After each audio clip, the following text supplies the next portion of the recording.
નમસ્કાર દર્શક મિત્રો, ગુજરાત પ્રચાર ન્યૂઝમાં આપનું હાર્દિક સ્વાગત કરું છું. હું વિશાલ પંચાલ. મિત્રો, અત્યારે શ્રી કૃષ્ણના હિંડોળા મહોત્સવ તારીખ 31/7/2026 ના રોજથી ભક્તિમય પ્રારંભ થયા છે. ગઈકાલથી ભગવાન શ્રી કૃષ્ણના પવિત્ર હિંડોળા મહોત્સવનો ભક્તિભાવ સાથે પ્રારંભ થયો છે. વિવિધ કૃષ્ણ મંદિરોમાં ઠાકોરજીને આકર્ષણ હિંડોળામાં બિરાજમાન કરવામાં આવ્યા છે.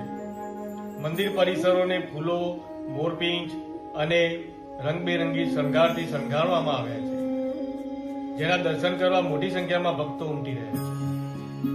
તેવી જ રીતે અમારા ઘરે પણ માણસા મુકામે લાલજીના હિંડોળા ઉત્સવ ઉજવવામાં આવી રહ્યા છે.